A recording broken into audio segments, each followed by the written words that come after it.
వ్రాతపత్రులు మొదటిగా ఎవరికి లభించాయి అనే విషయాన్ని మీరు గమనిస్తున్నప్పుడు ఏదో చరిత్రకారులకు కానీ లేదా ఒక ఆర్కియాలజిస్టులకు కానీ మొట్టమొదటిగా ఈ యొక్క వ్రాతపత్రులు వాళ్ళకి లభించలేదు. కానీ దాదాపు ఒక బెడోయిన్ గొర్రెల కాపరికి ఈ యొక్క వ్రాతపత్రులు లభ్యమైనట్టుగా మనకు కనబడతా ఉంది. చూడండి, 1947 సంవత్సరాన్ని మీరు గమనిస్తున్నప్పుడు దాదాపు యుద్ధ వాతావరణం నెలకొన్నటువంటి ఈ యొక్క సమయంలో ఒక బెడోయిన్ గొర్రెల కాపరి తన యొక్క గొర్రెల మందను మేపుకుంటూ ఆ యొక్క ప్రాంతానికి వచ్చినట్టుగా మనకు కనబడతా ఉన్నాడు.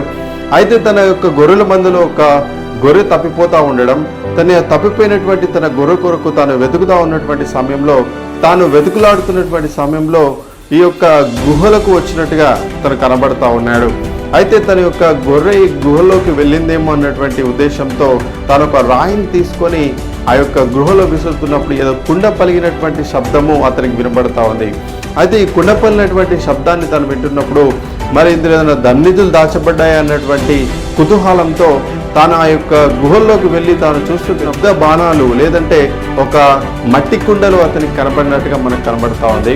మట్టి కుండలు అతనికి కనబడతా ఉన్నాయి. అయితే అతడు ఆ యొక్క మట్టి కుండలు తెరిచి చూసినప్పుడు అతనికి కొన్ని వ్రాతపత్రులు లభ్యమైనట్టుగా అతనికి కనబడతా ఉంది. అయితే అది యెషయా గ్రంథానికి చెందినటువంటి అతి ప్రాచీన వ్రాతపత్రులుగా అది తర్వాత కనుగొనబడింది.